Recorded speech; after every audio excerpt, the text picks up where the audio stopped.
ਕਿੰਨੇ ਔਰਤਾਂ ਨਾਲ ਅੰਮ੍ਰਿਤਪਾਲ ਸਿੰਘ ਦੇ ਨਾਜਾਇਜ਼ ਸਬੰਧ ਇਸ ਕਿਸਮ ਦੀਆਂ ਖਬਰਾਂ ਦੇ ਹੁਣ ਇਹ ਸਾਰੇ ਉਹਨਾਂ ਨੂੰ ਇਹ ਲੱਗਦਾ ਹੈ ਕਿ ਵੀ ਭਾਵੇਂ ਉਹਨੂੰ ਇਹ ਕੱਲ ਨੂੰ ਸ਼ਹੀਦ ਕਰ ਦਿੱਤਾ ਹੋਏ ਜਾਂ ਕਰ ਦੇਣ ਜਾਂ ਉਹ ਸਰਵਾਈਵ ਕਰਦਾ ਹੈ, ਉਹ ਹਰ ਹਾਲਤ ਦੇ ਵਿੱਚ ਅੰਮ੍ਰਿਤਪਾਲ ਸਿੰਘ ਇੱਕ ਹੀਰੋ ਹੈ। Police had received inputs related to Amritpal at Nagrana village in Rania block of Sirsa district. Punjab police की टीम गई, सरसा पुलिस नाल गई, केयर सिंह नगराना पिंड दे ने उन्होंने घर ते रेड किया, उन्होंने फैमिली मैंबरस नूं उन्होंने इंटैरोगेट किया, उन्होंने मोबाइल फोन चुक लिया है। पंजाब पुलिस के काउंटर इंटैलीजेंस विभाग ने अमृतपाल सिंह नाल सीधे जां सीधे संबंध रखने वाले 2 शक्कियां नूं हिरासत च लिया है, जिन्हां च एक औरत भी शामिल है। भाई अमृतपाल सिंह होरां दे जिहड़े बहुत नीडले साथी भी सी पिछले दिनों च वो भी चुके गए ने और उन्होंने बारे इस वेले कोई जानकारी जिहड़ी है वो अवेलेबल नहीं है।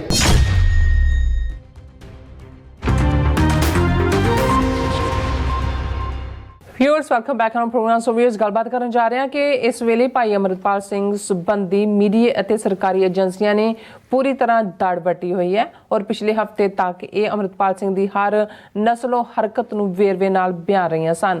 ਸੋ ਇਸ ਸਭ ਦੇ ਪਿੱਛੇ ਕੀ ਹੋ ਸਕਦਾ, ਸੋ ਇਸ ਬਾਰੇ ਆਪਾਂ ਗੱਲਬਾਤ ਕਰਨ ਜਾ ਰਹੇ ਹਾਂ। ਸੋ ਅਸੀਂ ਚਾਹਾਂਗੇ ਕਿ ਤੁਸੀਂ ਇਸੇ ਤਰ੍ਹਾਂ ਬਣੇ ਰਹਿਣਾ, ਦੇਖਣ ਸੁਣ ਲਿਆ, ਲਿਖਣ ਤੁਹਾਡਾ ਸਭ ਦਾ ਬਹੁਤ ਸ਼ੁਕਰੀਆ ਜੀ। ਡਾਕਟਰ ਸਾਹਿਬ ਕੀ ਕਹਿਣਾ ਚਾਹੋਗੇ? देखो ਅਸੀਂ अपनी आलमोस्ट 4 रोज़ा स्टॉकटन फेरी दौरान जिथे भी संगत दे नाल इंटरैक्शन होया वो फ्रीमॉन्ट गुरुद्वारा साहब सी, स्टॉकटन सी, जां उस तो इलावा भी प्राइवेटली जिहड़ी कल असीं कुछ थावां दे उत्ते मिले। अच्छा, हर एक दा जिहड़ा कंसर्न जां जिहड़ा पहला सवाल भी और पहला दर्द भी जे उन्हां दी अखां चों झलकदा सी कि वो भाई अमृतपाल सिंह होरां दी सेफ्टी नूं लै के सी। और एक जिहड़ा बहुतियां ने हिरख भी, शिकायत भी, कुछ ने गुस्सा भी ज़ाहिर किया कि अपनियां तरह इस मुसीबत की घड़ी च भाई अमृतपाल सिंह होरां नाल खलोण दी थां जिहड़े ने वो नुक्स कड्ढण और नैगेटिविटी वल झुकीआं। कुछ दा ये भी कहना सी कि भाई अमृतपाल सिंह होरां ने जिहड़ा काम विढ़िआ खालसा वहीर राही नशे छुड़ाना, अमृत धारी बनाना, इस नूं दोबारा बहुत तेज़ी नाल पंजाब दे विच करन दी लोड़ है। यही उस काम दी कंटीन्यूटी होएगी और उन्हां दी ज़ाहिर है सेफ साइड नूं लैके ये अजे भी एक भरम बनया होया कि भाई वो उन्हां दी कस्टडी च ने जां कैट एंड माउस गेम वांग भावें वो इंडिपेंडेंट लगदा कि किते विचर रहे ने पर विद इन उन्हां दी रीच ने। हुण क्योंकि पिछले 2-3-4 दिन असीं देखिआ कि उही मीडिया जां दूजा जिहड़ा भाई अमृतपाल सिंह होरां दा नैरेटिव नैगेटिव बना के सिख कौम नूं बदनाम करन ते लगा होया सी, टारगेट कर रहा सी, स्मीयरिंग कैंपेन वो हुण स्टॉकटन और दूजी गैंगस्टर्स दे नाल जोड़ के जां जिहड़ी घटना इन्हां ने खुद वपराई वो तिरंगे वाली बीबी दे राहीं कि भाई ये तो देखो दरबार साहब च वड्डे पैमाने ते डिस्क्रिमिनेशन है और ये तां जिहड़े ने बिल्कुल उहदे कईयां ने तां हैडलाइन ये लाई हुई है कि दरबार साहब अंडर खालिस्तानी कंट्रोल, तिरंगा नॉट एडमिटेड, इदां ਦੀਆਂ खबरां भी ਲਾਈਆਂ ਹੋਈਆਂ ਨੇ। सो उस सारे ਦੇ ਚੱਲਦੇ ਆ ਅੱਜ ਵੀ ਸਾਡੇ ਕੁਝ ਵੀਰਾਂ ਨੇ ਸਵਾਲ ਪੁੱਛੇ ਹੋਏ ਨੇ ਕਿ ਭਾਈ ਅਮਰਤਪਾਲ ਸਿੰਘ ਹੋਰਾਂ ਬਾਰੇ ਕੋਈ ਜਾਣਕਾਰੀ ਨਹੀਂ ਹੈ, ਕੀ ਵਾਪਰਿਆ ਹੋ ਸਕਦਾ, ਕੀ ਹੈ, ਜਾਂ ਜਿਹੜੇ ਹਰ ਪਾਸੇ ਚੀਕਾਂ ਮਾਰਨ ਵਾਲੇ ਰੌਲਾ ਪਾਉਣ ਵਾਲੇ ਨੇ ਉਹ ਕਿਉਂ ਸਵਾਲ ਨਹੀਂ ਕਰਦੇ ਕਿ 18 ਮਾਰਚ ਤੋਂ ਅੱਜ 18 ਅਪ੍ਰੈਲ ਆ ਗਿਆ ਕਿ 4 ਹਫ਼ਤੇ 'ਚ ਜਿਹੜੇ ਆਪਰੇਸ਼ਨ 'ਚ 80,000 ਪੰਜਾਬ ਪੁਲਿਸ ਜਿਹੜੀ ऑन द टेंटर हुक सी और 18 कंपनियां और एजेंसियां और फलाना उन्हां सारियां दा जिहड़ा वो पार्ट हुण 4 ਜਿਹੜੇ फौजी ने तोपची वो बठिंडा छाउणी च मारे गए सी सवेर वेले अपने कमरिਆਂ 'ਚ 2 गनर उन्हां दे तोपची। ये सी कि जी गन पहलां गायब होई फिर ਲੱਭ पई फिर दूसरा ਹੁਣ ਅਜੇ ਇਸ ਘਟਨਾ ਦੇ ਕੁਝ ਦਿਨਾਂ ਦੇ ਵਿੱਚ ਹੁਣ ਇਹ ਆ ਗਿਆ ਕਿ ਉਹਨਾਂ 4 ਨੂੰ ਉਹਨਾਂ ਦੇ ਇੱਕ ਜਵਾਨ ਨੇ ਮਾਰਿਆ ਸੀ ਜਿਹਨੂੰ ਉਹਨਾਂ ਨੇ ਅਰੈਸਟ ਕਰ ਲਿਆ ਤਾਂ ਉਹਨੇ ਇਹ ਕਿਹਾ ਵੀ ਇਹਨਾਂ ਨੇ ਮੇਰੇ ਨਾਲ ਮਾਰ ਕੁਟਾਈ ਔਰ ਬਦਫੈਲੀ ਕੀਤੀ ਸੀ, ਇਹਨਾਂ 4 ਨਹੀਂ। ਔਰ ਜਿਹੜਾ ਫੜਿਆ ਉਹ ਵੀ ਯੂਪੀ ਬਿਹਾਰ ਦਾ, ਹਿੰਦੂ ਤੋਂ ਵੀ ਨਾ ਹੀ ਹੈ ਉਸ ਦਾ। ਹੁਣ ਜਿਹੜਾ ਇਸ ਲੈਵਲ ਦੇ ਉੱਤੇ ਜਿੱਥੇ ਕੋਈ ਕਲੂ ਨਹੀਂ ਸੀ ਔਰ ਉਹ ਫਸਟ ਵਿਟਨੈਸ ਵੀ ਸੀ ਉਹਨਾਂ ਦੇ ਕੇਸ ਦਾ ਕਿ ਵੀ ਜਿਹੜਾ ਚਸ਼ਮਦੀਦ ਹੈ ਉਹੀ ਗੁਨਾਹਗਾਰ ਸੀ, ਹੁਣ ਜਦੋਂ ਕੋਈ ਚੀਜ਼ ਇਸ ਲੈਵਲ ਦੇ ਉੱਤੇ ਹੁੰਦੀ ਹੈ, ਪਹਿਲੀ ਗੱਲ ਤਾਂ ਇਹਨਾਂ ਦੀ ਹਕੀਕਤ ਵੀ ਸਾਹਮਣੇ ਆਈ ਕਿ ਇਹਨਾਂ ਦੇ ਕਰੈਕਟਰ ਕੀ ਨੇ। ਜੇ ਤੁਸੀਂ ਉਹਨਾਂ ਚਾਰਾਂ ਦਾ ਜਿਹੜੇ ਮਾਰੇ ਗਏ, ਭਾਵੇਂ ਉਹ 20s ਦੇ ਵਿੱਚ ਸੀ, ਵਿਆਹੇ ਵੀ ਹੋਣਗੇ ਉਹਨਾਂ ਚੋਂ, ਉਹ ਆਪਣੇ ਕੁਲੀਗ ਦੇ ਨਾਲ ਹੀ ਕੀ ਹਰਕਤ ਕਰਦੇ ਰਹੇ। ਔਰ ਉਹਨੇ ਕਿਹਾ ਕਿ ਜੀ ਮੈਂ ਤਾਂ, ਮੇਰੇ ਨਾਲ ਇਹਨਾਂ ਨੇ ਬਦਫੈਲੀ ਕੀਤੀ ਔਰ ਮਾਰ ਕੁਟਾਈ ਕਰਕੇ ਮੈਨੂੰ ਬੇਸੁੱਧ ਕਰਕੇ, ਤੇ ਮੈਂ ਤਾਂ ਇਸ ਦਾ ਬਦਲਾ ਲੈਣਾ ਸੀ, ਮੈਂ ਲਿਆ। ਹੁਣ ਇੱਕ ਪਾਸੇ ਤਾਂ ਇਹ ਤੁਹਾਨੂੰ ਕਿਤੇ ਖਬਰਾਂ ਚੱਲਦਾ ਨਜ਼ਰ ਨਹੀਂ ਆਉਂਦਾ ਵੀ ਇਹ ਜਿਹੜੇ ਫੌਜ ਦੇ ਵਿੱਚ ਬੜੇ ਪੈਟਰੀਓਟਿਜ਼ਮ ਤੇ ਬੜਾ ਕਰਦੇ ਨੇ, ਇਹਨਾਂ ਦੀਆਂ ਕਰਤੂਤਾਂ ਕੀ ਨੇ। ਹੁਣ ਦੂਸਰੇ ਪਾਸੇ 4 ਹਫ਼ਤੇ ਬੀਤਣ ਬਾਅਦ ਵੀ ਜੇ ਭਾਈ ਅੰਮ੍ਰਿਤਪਾਲ ਸਿੰਘ ਉਹ ਕਿਸ ਹਾਲ 'ਚ ਨੇ, ਉਸ ਤੇ ਕੋਈ ਪ੍ਰੈਸ ਬਰੀਫਿੰਗ ਨਹੀਂ, ਕੋਈ ਦੂਜਾ। ਹਾਲਾਂ ਜਿਹੜਾ ਫੜੋ ਫੜੀ ਦਾ ਜਾਂ ਹਰਾਸਮੈਂਟ ਦਾ ਸਿਲਸਿਲਾ ਹੈ, ਇਹ ਨਹੀਂ ਹੈ ਕਿ ਗੱਲ ਖਬਰਾਂ ਤੋਂ ਉਹਨਾਂ ਨੇ ਮੇਨ ਗਾਇਬ ਕਰਤੀਆਂ, ਪਰ ਹੁਣ ਆ 2 ਖਬਰਾਂ, ਇੱਕ ਪੰਜਾਬੀ ਅਜੀਤ ਦੇ ਹਵਾਲੇ ਨਾਲ ਔਰ ਇੱਕ ਇੰਗਲਿਸ਼ ਟ੍ਰਿਬਿਊਨ ਦੇ ਹਵਾਲੇ ਨਾਲ, ਕਿਉਂਕਿ ਸਾਡੇ ਵਿਊਅਰਸ ਨੇ ਇਸ ਬਾਰੇ ਜਾਨਣਾ ਚਾਹਿਆ। Search continues for Amritpal, cops raid Sirsa village.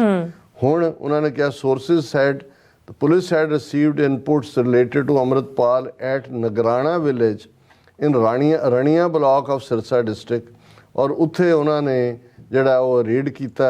और according to information Punjab police की टीम गई, सिरसा पुलिस नाल गई, केयर सिंह नगराना पिंड दे ने उन्हों दे घर ते रेड किया, उन्हों दे फैमिली मैंबरस नूं उन्होंने इंटैरोगेट किया, उन्हों दे मोबाइल फोन चुक लियाए और उन्होंने जिहड़ा ये सारा पार्ट किया। ਹੁਣ ਇਹਦੇ 'ਚ Punjab police, Haryana police involve ਹੈ। ਫਿਰ ਪੰਜਾਬੀ ਅਜੀਤ ਦੀ ਅਸੀਂ ਖਬਰ ਦੇਖਦੇ ਹਾਂ, ਮੋਹਾਲੀ ਤੋਂ ਅੰਮ੍ਰਿਤਪਾਲ ਦਾ ਇੱਕ ਸਾਥੀ ਤੇ ਔਰਤ ਗ੍ਰਿਫਤਾਰ। ਪੰਜਾਬ ਪੁਲਿਸ ਦੇ ਕਾਊਂਟਰ ਇੰਟੈਲੀਜੈਂਸ ਵਿਭਾਗ ਨੇ ਅੰਮ੍ਰਿਤਪਾਲ ਸਿੰਘ ਨਾਲ ਸਿੱਧੇ ਜਾਂ ਸਿੱਧੇ ਸੰਬੰਧ ਰੱਖਣ ਵਾਲੇ 2 ਸ਼ੱਕੀਆਂ ਨੂੰ ਹਿਰਾਸਤ 'ਚ ਲਿਆ, ਜਿਨ੍ਹਾਂ 'ਚ ਇੱਕ ਔਰਤ ਵੀ ਸ਼ਾਮਲ ਹੈ। ਕਾਊਂਟਰ ਇੰਟੈਲੀਜੈਂਸ ਦੇ ਸੂਤਰਾਂ ਅਨੁਸਾਰ ਉਹਨਾਂ ਨੇ ਦੇਰ ਰਾਤ ਆਪਰੇਸ਼ਨ ਦੌਰਾਨ ਇੱਕ ਵਿਅਕਤੀ ਜਿਹਦਾ ਨਾਮ ਗੁਰਜੰਟ ਸਿੰਘ ਦੱਸਿਆ ਜਾ ਰਿਹਾ ਨੂੰ ਨਿਸ਼ਾ ਰਾਣੀ ਨਾਂ ਦੀ ਇੱਕ ਔਰਤ ਸਾਥੀ ਸਮੇਤ ਮੋਹਾਲੀ ਦੇ ਇਨੇ ਸੈਕਟਰ 'ਚ ਫਲਾਣੇ ਇੱਕ ਘਰ 'ਚੋਂ ਗ੍ਰਿਫਤਾਰ ਕੀਤਾ। ਉਹਨਾਂ ਨੂੰ ਅਣਦੱਸੀ ਥਾਂ 'ਤੇ ਲਿਜਾਇਆ ਜਾ ਰਿਹਾ ਔਰ ਇਹ ਜਿਹੜਾ ਉਹਨਾਂ ਨੇ ਕਿਹਾ ਜੀ ਸਾਡੇ ਕੋਲ ਅਜੇ ਅਸੀਂ ਖੁਲਾਸਾ ਕਰਨ ਲਈ ਕੁਝ ਨਹੀਂ ਹੈ। ਔਰ ਉਹ ਮਹੱਲੇ ਵਾਲਿਆਂ ਨੇ ਕਿਹਾ ਜੀ ਪੁਲਿਸ ਕਮਾਂਡੋਆਂ ਨੇ ਸਾਰੇ ਸਾਹਮਣੇ ਵਾਲੀ ਸੜਕ ਨੂੰ ਘੇਰਾ ਪਾਇਆ ਔਰ ਦਿੱਲੀ ਪੁਲਿਸ ਵੀ ਉਹਨਾਂ ਦੇ ਨਾਲ ਹੈ, ਘੇਰਾਬੰਦੀ ਕੀਤੀ ਹੋਈ ਹੈ। ਹੁਣ ਮੈਂ ਇਹ ਦੇਖਦਾ ਹਾਂ ਕਿ ਵੀ ਇਹ ਅਸੀਂ ਸ਼ਾਹਬਾਦ ਮਾਰਕੰਡੇ ਤੋਂ ਵੀ ਬੀਬੀ ਦੇ ਨਾਲ ਨਾ ਜੋੜਨ ਦੀ ਕੋਸ਼ਿਸ਼, ਪਟਿਆਲੇ 'ਚ ਵੀ ਹੁਣੇ ਭਾਵੇਂ ਕੋਈ ਰਾਣੀ ਹੈ ਕਿ ਭਾਵੇਂ ਕੋਈ ਕੁਮਾਰੀ ਹੈ, ਇਹਨਾਂ ਸਾਰੇ ਨਾਲ ਹੁਣ ਇਸ ਸਾਰੇ 'ਚੋਂ ਕਿਉਂਕਿ ਇੱਕ ਪਾਸਾ ਜਿਹੜਾ ਉਹਨਾਂ ਦਾ ਕਰੈਕਟਰ ਅਸੈਸੀਨੇਸ਼ਨ ਕੈਂਪੇਨ ਹੈ ਉਹਦੇ 'ਚ ਕਿ ਜੀ ਕਿੰਨੇ ਔਰਤਾਂ ਨਾਲ ਅੰਮ੍ਰਿਤਪਾਲ ਸਿੰਘ ਦੇ ਨਾਜਾਇਜ਼ ਸਬੰਧ, ਇਸ ਕਿਸਮ ਦੀਆਂ ਖਬਰਾਂ ਦੇ ਹੁਣ ਇਹ ਸਾਰੇ ਉਹਨਾਂ ਨੂੰ ਇਹ ਲੱਗਦਾ ਹੈ ਕਿ ਵੀ ਭਾਵੇਂ ਉਹਨੂੰ ਇਹ ਕੱਲ੍ਹ ਨੂੰ ਸ਼ਹੀਦ ਕਰ ਦਿੱਤਾ ਹੋਏ ਜਾਂ ਕਰ ਦੇਣ ਜਾਂ ਉਹ ਸਰਵਾਈਵ ਕਰਦਾ ਹੈ, ਉਹ ਹਰ ਹਾਲਤ ਦੇ ਵਿੱਚ ਅੰਮ੍ਰਿਤਪਾਲ ਸਿੰਘ ਇੱਕ ਹੀਰੋ ਹੈ ਜੋ ਵੀ ਉਸ ਦਾ ਰੋਲ ਉਹਨੇ ਕੀਤਾ।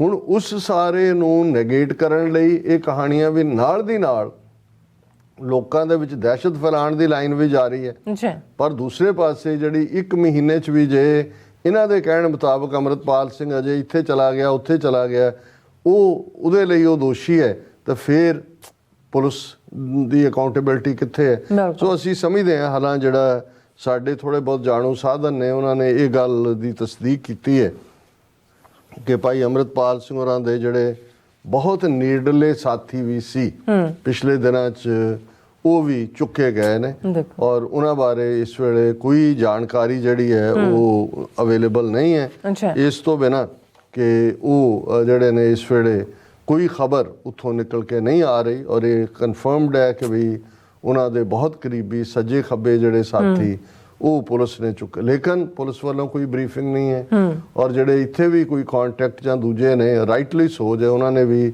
ਸਭ ਫੋਨ ਸ਼ਟ ਅਪ ਕੀਤੇ ਨੇ। ਤੇ ਇਹ ਇੱਕ ਜ਼ਰੂਰੀ ਵੀ ਹੁੰਦਾ ਹੈ ਕਿਉਂਕਿ ਅਲਟੀਮੇਟਲੀ ਹਰ ਪਾਸੇ ਮੋਨੀਟਰਿੰਗ ਹੋ ਰਹੀ ਹੈ। ਸੋ ਅਸੀਂ ਇਹ ਸਮਝਦੇ ਹਾਂ ਕਿ ਜੋ ਅਸੀਂ ਪਿਆਰ ਔਰ ਸਤਿਕਾਰ ਭਾਈ ਅੰਮ੍ਰਿਤਪਾਲ ਸਿੰਘ ਲਈ ਸਿੱਖ ਸੰਗਤਾਂ ਦੇ ਦਿਲਾਂ 'ਚ ਦੇਖਿਆ ਉਸ ਨੂੰ ਵੀ ਅਸੀਂ ਬਿਆਨੇ ਤੇ ਜਿਹੜਾ ਆਸ਼ਾ ਜਿਸ ਦੇ ਲਈ ਉਹ ਖਲੋਤੇ ਨੇ, ਜਿਹੜਾ ਹਰ ਜਿਹੜਾ ਰਿਬੈਲ ਹੈ, ਜਿਹੜਾ ਤਾਕਤ ਨੂੰ, ਹਕੂਮਤ ਨੂੰ, ਐਸਟੈਬਲਿਸ਼ਮੈਂਟ ਨੂੰ, ਪਾਵਰ ਨੂੰ ਚੈਲੰਜ ਕਰਦਾ ਹੈ, ਉਹਦੀ ਪਿੱਠ ਦੇ ਉੱਤੇ 5.5 ਸਦੀਆਂ ਦਾ ਸਿੱਖ ਇਤਿਹਾਸ ਖਲੋਤਾ ਹੁੰਦਾ ਹੈ।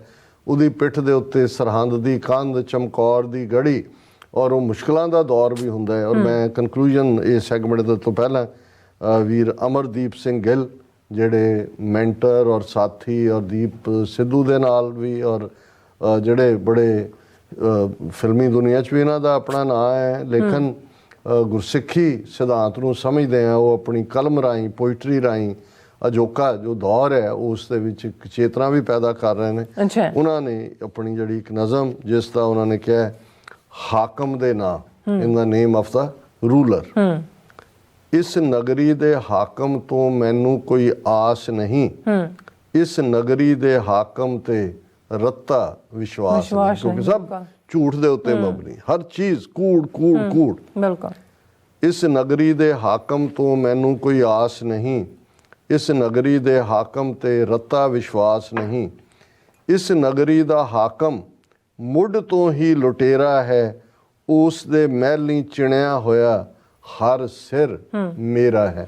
ਇਹ ਹੈ ਅਕਾਲ ਤਖਤ ਵਰਸਸ ਦਿੱਲੀ ਤਖਤ। ਬਿਲਕੁਲ ਕਿ ਭਾਈ ਇਹ ਜਿਹੜੇ ਨੇ ਇਸ ਲੈਵਲ ਦੇ ਲੁਟੇਰੇ ਔਰ ਜ਼ਾਲਮ ਨੇ। ਇਸ ਨਗਰੀ ਦਾ ਹਾਕਮ ਮੁੱਢ ਤੋਂ ਹੀ ਲੁਟੇਰਾ ਹੈ, ਉਸ ਦੇ ਮਹਿਲੀਂ ਚਿਣਿਆ ਹੋਇਆ ਹਰ ਸਿਰ ਮੇਰਾ ਹੈ। ਮੈਂ ਵੀ ਕਦੇ ਉਸ ਕੋਲੋਂ ਪਰ ਹਾਰ ਨਹੀਂ ਮੰਨੀ, ਹਰ ਯੁੱਗ ਵਿੱਚ ਮੈਂ ਹੀ ਉਸ ਦੀ ਧੌਣ ਹੈ ਪੰਨੀ। ਮੈਂ ਹੀ ਖਾਲਸਾ, ਕਿ ਭਾਈ ਜਿਵੇਂ ਸ਼ਾਹ ਮੁਹੰਮਦ ਨੇ ਵੀ ਐਂਗਲੋ ਸਿੱਖ ਬਾਰੇ ਕਿਹਾ ਕਿ ਖਾਲਸੇ ਨੇ ਕਿਹਾ ਵੀ ਨਹੀਂ ਹੋਰ ਕੋਈ ਨਾ ਮੂਹਰੇ ਤੱਕਣਾ ਜੀ, ਖਾਲਸਾ ਮੂਹਰੇ ਹੋਏਗਾ ਜਿਹੜਾ। ਔਰ ਇਸੇ ਲਈ ਸ਼ਾਹ ਮੁਹੰਮਦ ਵੀ ਜਦੋਂ ਇਸ ਨੂੰ ਬਿਆਨਦਾ ਹੈ ਕਿ ਭਾਈ ਇਹ ਹੁਣ ਤੁਹਾਡੀ ਸ਼ਾਨ ਦੀ ਗੱਲ ਹੈ, ਜਦੋਂ ਉਹ ਕਹਿੰਦਾ ਹੈ ਕਿ ਵੀ ਸ਼ਾਹ ਮੁਹੰਮਦਾ ਤੁਸੀਂ ਪੰਜਾਬੀਓ ਜੀ, ਕੀਰਤ ਸਿੰਘ ਸਿਪਾਹੀ ਦੀ ਰੱਖਣੀ ਜੀ, ਕਿ ਵੀ ਜਿਹੜੀ ਸਿੰਘ ਸਿਪਾਹੀ, ਸਿੰਘ ਦਾ ਜਿਹੜਾ ਕਰੈਕਟਰ ਹੈ ਉਹਨੇ ਮੂਹਰੇ ਹੋ ਕੇ ਲੜਨਾ ਹੈ, ਉਹਨੇ ਖੜਨਾ ਹੈ, ਉਹਨੇ ਸਿਰ ਦੇਣਾ ਹੈ, ਉਹਨੇ ਪਿੱਠ ਨਹੀਂ ਦਿਖਾਣੀ ਹੈ। ਉਹ ਉਸ ਨੂੰ ਉਹਨਾਂ ਨੇ ਬਿਆਨਿਆ ਕਿ ਮੈਂ ਵੀ ਕਦੇ ਉਸ ਕੋਲੋਂ ਪਰ ਹਾਰ ਨਹੀਂ ਮੰਨੀ, ਹਰ ਯੁੱਗ ਵਿੱਚ ਮੈਂ ਹੀ ਉਸ ਦੀ ਧੌਣ ਹੈ ਪੰਨੀ। ਵੇਖ ਲੋ ਇਤਿਹਾਸ ਚੁੱਕ ਕੇ ਬੇਸ਼ੱਕ ਸਦੀਆਂ ਦਾ, ਮਿਲ ਜਾਵੇਗਾ ਲੇਖਾ ਜੋਖਾ ਇਸ ਦੀਆਂ ਬਦੀਆਂ ਦਾ, ਬੁਰਾਈਆਂ ਇਹ ਹਾਕਮਾਂ ਨੇ ਕੀ ਕੀਤਾ। ਇਸ ਯੁੱਗ ਦੇ ਵਿੱਚ ਵੀ ਮੈਂ ਜੂਝਦੇ ਰਹਿਣਾ ਹੈ। ਇਹ ਕਰੰਟ ਹੈ, ਇਹ ਸਿਰਫ ਪਾਸਟ ਜੀਣ ਦੀ ਗੱਲ ਨਹੀਂ ਹੈ। ਇਸ ਯੁੱਗ ਦੇ ਵਿੱਚ ਵੀ ਮੈਂ ਜੂਝਦੇ ਰਹਿਣਾ ਹੈ, ਦਸਮ ਪਿਤਾ ਦੇ ਸਿੰਘ ਨੇ ਕਦ ਜ਼ੁਲਮ ਸਹਿਣਾ ਹੈ, ਸੰਘਰਸ਼ ਨਾਲ ਹੀ ਕੌਮਾਂ ਦੀ ਤਕਦੀਰ ਬਦਲਦੀ ਹੈ, ਇਤਿਹਾਸ ਬਦਲਦੇ ਨੇ ਤਸਵੀਰ ਬਦਲਦੀ ਹੈ। ਬੜਾ ਪਪੂਲਰ ਕੋਟ ਪੋਇਟਰੀ ਦਾ ਸਾਡੇ ਅੱਜ ਵੀ ਦੁਹਰਾਇਆ ਜਾਂਦਾ ਹੈ ਕਿ ਵੀ ਜਦ ਡੁੱਲਦਾ ਖੂਨ ਸ਼ਹੀਦਾਂ ਦਾ, ਤਕਦੀਰ ਬਦਲਦੀ ਕੌਮਾਂ ਦੀ, ਰੰਬੀਆਂ ਨਾਲ ਖੋਪਰ ਉਤਰਨ ਜਾਂ ਤਸਵੀਰ ਬਦਲਦੀ ਕੌਮਾਂ ਦੀ। ਇਹ ਸ਼ਹੀਦੀਆਂ ਚੋਂ ਨਿਕਲੀ ਤਾਕਤ। ਇਸ ਯੁੱਗ ਦੇ ਵਿੱਚ ਵੀ ਮੈਂ ਜੂਝਦੇ ਰਹਿਣਾ ਹੈ, ਦਸਮ ਪਿਤਾ ਦੇ ਸਿੰਘ ਨੇ ਕਦ ਜ਼ੁਲਮ ਸਹਿਣਾ ਹੈ, ਸੰਘਰਸ਼ ਨਾਲ ਹੀ ਕੌਮਾਂ ਦੀ ਤਕਦੀਰ ਬਦਲਦੀ ਹੈ, ਇਤਿਹਾਸ ਬਦਲਦੇ ਨੇ ਤਸਵੀਰ ਬਦਲਦੀ ਹੈ। ਚਾਂਦਨੀ ਚੌਂਕ ਤੋਂ ਪੁੱਛ ਲਓ ਜਾਂ ਕੰਧ ਸਰਹੰਦ ਕੋਲੋਂ ਪੁੱਛ ਵੇਖਣਾ, ਮਾਛੀ ਵਾੜੇ ਦੇ ਬਿਖੜੇ ਪੰਧ ਕੋਲੋਂ, ਜਿਸ ਯੁੱਗ ਵਿੱਚ ਸ਼ਮਸ਼ੀਰ ਮਿਆਨੋਂ ਬਾਹਰ ਆਉਂਦੀ ਹੈ, ਉਸ ਯੁੱਗ ਨੂੰ ਦੁਨੀਆ ਸਾਰੀ ਸੀਸ ਨਵਾਉਂਦੀ। ਅੱਛਾ, ਕਿਆ ਖੂਬਸੂਰਤ ਸਾਰੀ 4 ਸਦੀਆਂ ਦੀ ਹਿਸਟਰੀ 4 ਲਾਈਨਾਂ ਚ ਉਹਨਾਂ ਨੇ ਲਿਆਂਦੀ ਹੈ। ਚਾਂਦਨੀ ਚੌਂਕ ਤੋਂ ਪੁੱਛ ਲਓ ਜਾਂ ਕੰਧ ਸਰਹੰਦ ਕੋਲੋਂ ਪੁੱਛ ਵੇਖਣਾ, ਮਾਛੀ ਵਾੜੇ ਦੇ ਬਿਖੜੇ ਪੰਧ ਕੋਲੋਂ, ਜਿਸ ਯੁੱਗ ਵਿੱਚ ਸ਼ਮਸ਼ੀਰ ਮਿਆਨੋਂ ਬਾਹਰ ਆਉਂਦੀ ਹੈ, ਉਸ ਯੁੱਗ ਨੂੰ ਦੁਨੀਆ ਸਾਰੀ ਸੀਸ ਨਵਾਉਂਦੀ ਹੈ। ਇਸ ਹਾਕਮ ਦੇ ਦਰ ਤੇ ਮੈਂ ਹੱਥ ਬੰਨ ਨਹੀਂ ਖੜਨਾ। ਹੁਣ ਇੱਕ ਵੱਡਾ ਤਬਕਾ ਜੁੱਤੀਆਂ ਚੱਟਣ ਵਾਲਾ ਔਰ ਜੁੱਤੀਆਂ ਖਾਣ ਵਾਲਾ, ਪਰ ਇੱਕ ਉਹ ਜਿਹਨੇ ਸ਼ਮਸ਼ੀਰ ਕੱਢੀ ਹੈ ਗੁਰੂ ਕਲਗੀਧਰ ਦੀ, ਔਰ ਉਸ ਨੂੰ ਇਹ ਭਰੋਸਾ ਹੈ ਕਿ ਉਸ ਨੇ ਇਸ ਜ਼ੁਲਮ ਦਾ ਅੰਤ ਕਰਨਾ ਹੈ। ਉਹ ਥਾਟ ਨੂੰ ਉਹਨਾਂ ਨੇ ਇਸ ਹਾਕਮ ਦੇ ਦਰ ਤੇ ਮੈਂ ਹੱਥ ਬੰਨ ਨਹੀਂ ਖੜਨਾ, ਇਸ ਹਾਕਮ ਦਾ ਦਿੱਤਾ ਹੋਇਆ ਸਬਕ ਨਹੀਂ ਪੜ੍ਹਨਾ, ਇਸ ਹਾਕਮ ਨੂੰ ਜਦ ਮੇਰੇ ਦੁੱਖ ਦਾ ਅਹਿਸਾਸ ਨਹੀਂ, ਮੈਨੂੰ ਵੀ ਫਿਰ ਉਸ ਉੱਤੇ ਰੱਤਾ ਵਿਸ਼ਵਾਸ ਨਹੀਂ। ਇਸ ਨਗਰੀ ਦੇ ਹਾਕਮ ਤੋਂ ਮੈਨੂੰ ਕੋਈ ਆਸ ਨਹੀਂ, ਇਸ ਨਗਰੀ ਦੇ ਹਾਕਮ ਤੇ ਰੱਤਾ ਵਿਸ਼ਵਾਸ ਨਹੀਂ। ਸੋ ਨਾਈਸ ਜੀ ਡਾਕਟਰ ਸਾਹਿਬ, ਤੁਹਾਡਾ ਬਹੁਤ ਬਹੁਤ ਸ਼ੁਕਰੀਆ। ਸੋ ਥਲੈਨ ਬ੍ਰੇਕ ਵਿਊਅਰਸ, ਤੁਸੀਂ ਕਿਤੇ ਨਹੀਂ ਜਾਣਾ, ਮਿਲਦੇ ਹਾਂ ਛੋਟੇ ਜਿਹੇ ਬ੍ਰੇਕ ਤੋਂ ਬਾਅਦ।